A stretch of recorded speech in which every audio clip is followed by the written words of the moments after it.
When I left the priesthood, I had no plan whatever of changing my religion. I was perfectly happy as a Christian. I had no problem with the church or with the Bible or with the bishop. The problem I had was with the job. And to be truthful, the problem was that my heart felt lonely. So Allah Almighty brought me out of the priesthood through using my heart. My heart felt lonely. And the way I like to describe it is I had no plans to change my religion. I wasn't looking for Islam at all. But Islam, over the next year and a half, came looking for me. You know, if you've never been a priest, you don't know what it's like. It's like a death and a divorce and your house burning down all rolled into one. It's a big deal. So I felt very low and I wanted a holiday. I wanted to get away. So I looked for the cheapest holiday I could find, and the cheapest holiday was to go to Egypt. Now, I knew nothing about Egypt. Camels, pyramids, sand. Oh, and one problem, Muslims. There were Muslims in Egypt. And I seriously thought, if I go on holiday to Egypt, these Muslims might capture me.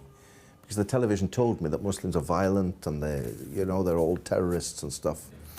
I went to Egypt, and my introduction to Islam wasn't from some big sheikh giving a talk. It wasn't from watching a television program on an Islamic channel or reading a book about Islam or even reading the Noble Quran. The first Muslim I ever met in my life was a little boy in the street cleaning shoes. And that little lad, I walked past him from my hotel one morning and he greeted me. He looked at my white skin and he said to me, "Assalamu alaikum," and his face lit up. And you know, he meant that Assalamu alaikum. And I'd lived in the UK for 40 years and no Muslim had ever said that to me before. No Muslim had ever said Assalamu alaikum. And for the rest of the week on my holiday in Egypt, I passed that little boy and I learned some words in Arabic to say to him. I learned to say, "Zayak, how you doing? Zayak ya habibi." And he replied to me, "Alhamdulillah, all praise be to Allah." Now, I could talk for 20 programs about that week in Egypt, about how I learned about Islam. But the important thing is that that little boy, you know, he doesn't know I ever became Muslim. He's probably married now with kids of his own. But it was through his simple introduction to me, greeting me with Assalamu alaikum, that really the journey began.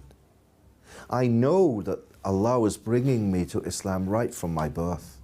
I know that when I was sitting in those halls in Rome learning about church history and the Bible and Greek and all of this sort of, really I wasn't training to be a priest. I was training, in fact I was training to be talking to you today. I was training to be a Muslim.